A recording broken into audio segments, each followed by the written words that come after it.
İçinde yaşadığımız bu dünyada zamanın herkes ve her yer için aynı hızda aktığını varsayarız. Kolumuzdaki saat, masadaki takvim, ta evrenin uzak bir köşesinde bir nokta sanki görünmez. Sabit bir ritme bağlıymış gibi hissettirir. Oysa modern fizik bunun bir illüzyon olduğunu uzun zaman önce kanıtladı. Zaman evrensel bir sabit değil, hızın ve kütlenin yön verdiği esneyebilen bir dokudur. Bu gerçeği en ince ayrıntısıyla inceleyebileceğimiz yer ise yerin 100 metre altında İsviçre içerisinde bulunan CERN laboratuvarlarıdır. Bilim insanları orada sadece atom parçacıklarını çarpıştırmıyor, evrenin fiziksel sınırlarını test ediyorlar. CERN'deki Büyük Hadron Çarpıştırıcısı 27 kilometre uzunluğunda devasa bir halkadır. Bu halkanın içerisinde protonlar, elektromıknatıslar yardımıyla ters yönlerde neredeyse ışık hızına ulaşılır.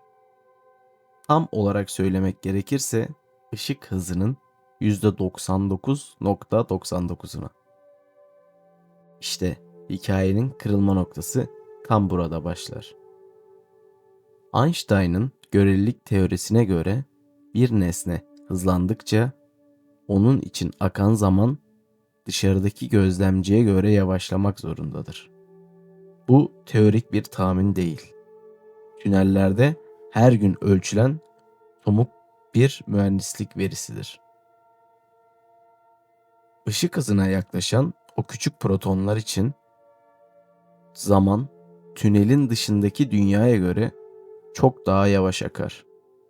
Bizim için birkaç saniye süren bir yolculuk o parçacıkların kendi sisteminde neredeyse durma noktasına gelir. Bu durumu daha net anlamak için evreni devasa bir bilgisayar gibi düşünelim.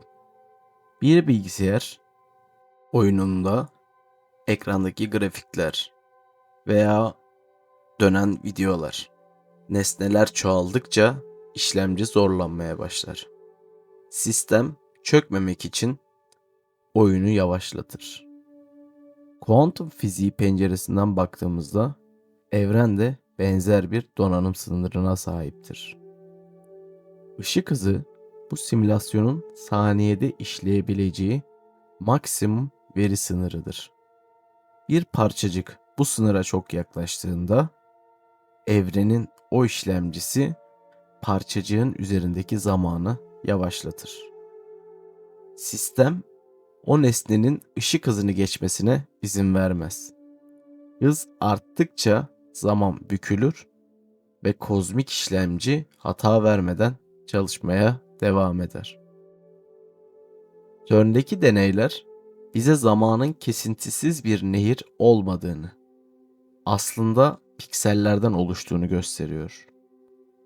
Kuantum mekaniğinde zamanın bölünebileceği en küçük birime Planck zamanı denir. Bu birim evrenin ekran tazeleme hızıdır. Yani ne kadar hızlı hareket ederseniz bu piksellerin arasından o kadar yavaş geçersiniz. Bizler günlük hayatın düşük hızlarında bu bükülmeyi fark edemeyiz. Ancak yerin altındaki o devasa tünellerde evrenin kuralları her an açıkça çalışır.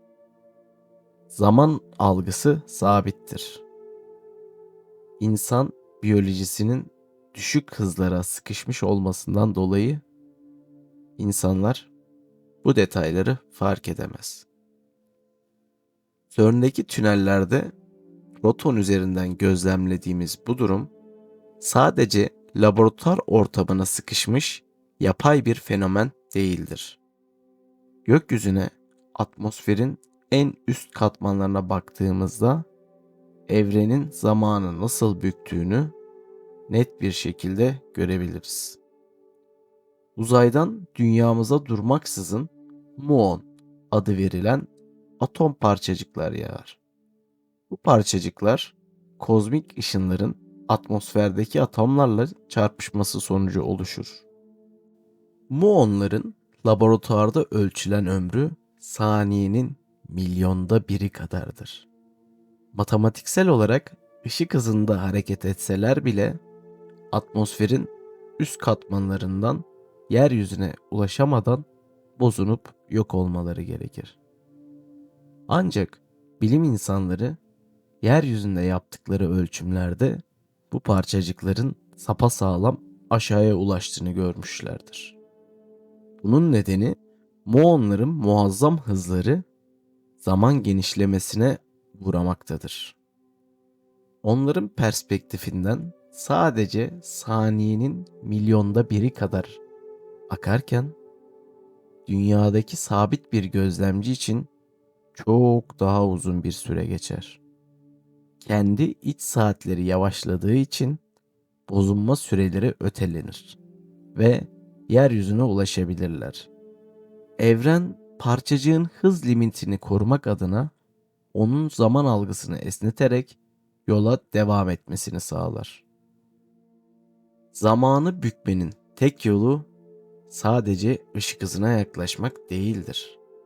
Einstein'ın genel görelilik teorisinde ortaya koyduğu ikinci büyük etken kütle çekimdir.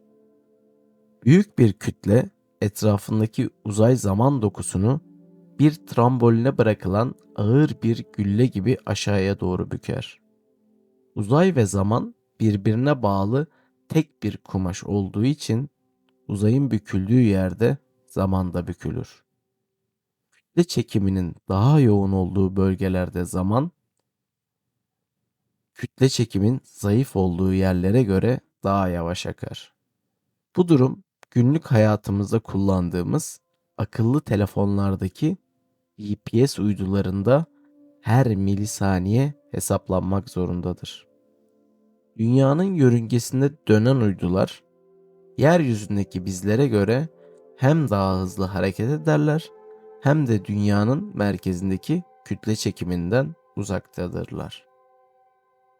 Eğer uyduların içindeki otomatik saatler Einstein'ın kütle çekimsel zaman bükülmesi formüllerine göre her gün saniyenin milyarda biri düzeyinde senkronize edilmeseydi, harita uygulamalarımız konumumuzu kilometrelerce hatalı gösterirdi.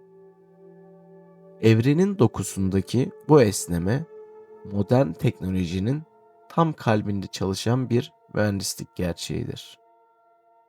Bu bükülmenin evrendeki en uç noktası kara deliklerdir. Bir kara deliğin merkezine doğru yaklaştıkça kütle çekimi o kadar muazzam bir boyuta ulaşır ki uzay zaman kumaşı neredeyse dikey bir uçuruma dönüşür.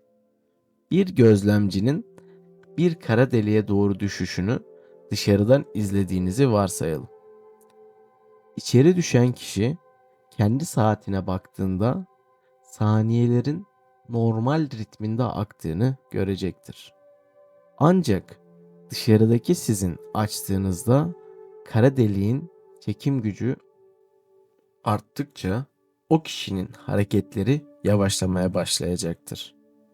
Kara deliğin ışığın bile kaçamadığı o sınır çizgisine, olay ufkuna ulaştığında an dışarıdaki gözlemci için düşen kişinin zamanı tamamen durur. O kişi uzay boşluğunda donmuş bir fotoğraf karesi gibi kalır. Evren kütlenin sonsuz yoğunluğuna ulaştığında o zaman tamamen kilitlenmiştir.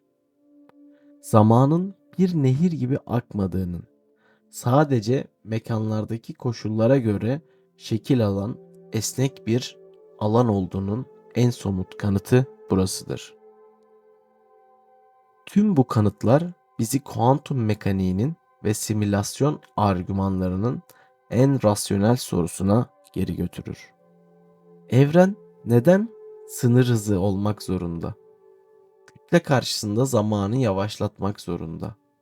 Neden her zaman aynı hızda akamaz? Bunun cevabı fiziksel dünyanın işleme tasarrufuna odaklı olmasıdır. Dijital bir simülasyonda her nesnenin konumu sürekli olarak hesaplamak zorundadır. Sınırsız bir hız, evrendeki tüm parçacıkların aynı anda her yerle etkileşime girmesi ve sonsuz bir veri yükü demektir. Işık hızı bir üst sınır olarak kodlandığında bu sınıra yaklaşan nesnelerin zamanı yavaşlattığında sistem o bölgedeki işlemci yükünü dengeler. CERN'de atomlar çarpıştırılırken yaşanan zaman bükülmesi evrensel yazılımın çökmesini engelleyen temel bir güvenlik protokolüdür. Maddenin hızlandığı yerde zamanın yavaşlaması sistemin kendi sınırlarını koruma biçimidir.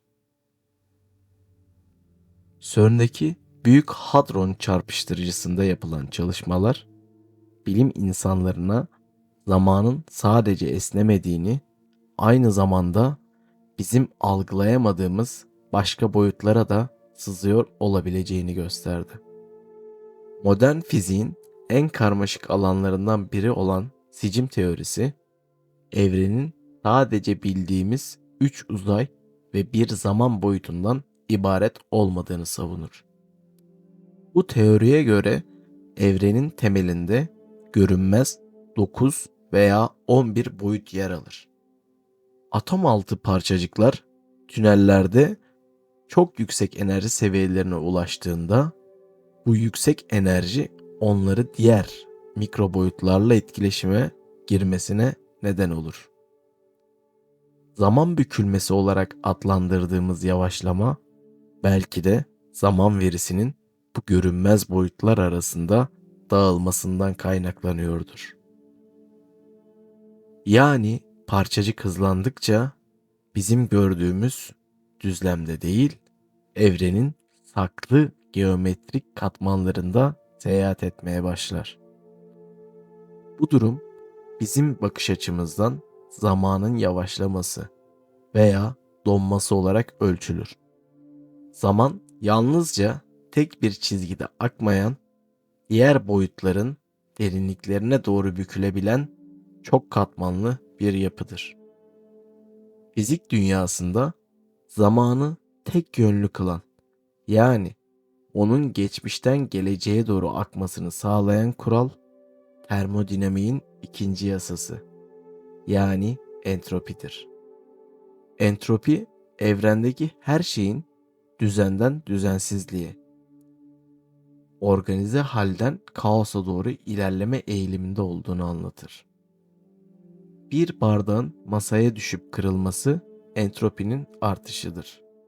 Ancak kırılan parçaların kendinden birleşip eski haline gelmesi fiziksel olarak imkansızdır. İşte bu yönelim zamanın okunu oluşturur. Ancak kuantum seviyesine, yani CERN'ün incelediği o dünyaya indiğimizde entropinin bu kuralları esnemeye başlar. Tek bir proton veya elektron için geçmiş ile gelecek arasındaki matematiksel fark neredeyse yok olur. Kuantum denklemleri zamanın hem ileriye hem de geriye doğru akmasına izin veren simetrik bir yapıya sahiptir. Makro dünyada her şey yaşlanırken ve düzensizliğe doğru sürüklenirken atom altı düzeyde bu yönü kırılır. CERN'deki yüksek enerjili çarpışmalar parçacıkları entropinin bu baskısından anlık olarak koparır. Parçacıklar için zamanın yavaşlaması onların evrenin genel kaos ve yaşlanma hızında geçici olarak muaf tutulması anlamına gelir. Zamanın bükülmesi en radikal uçlardan biridir.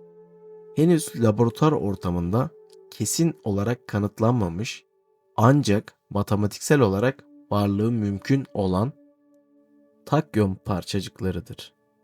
Einstein'ın denklemlerine göre kütlesi olan hiçbir nesne ışık hızını geçemez.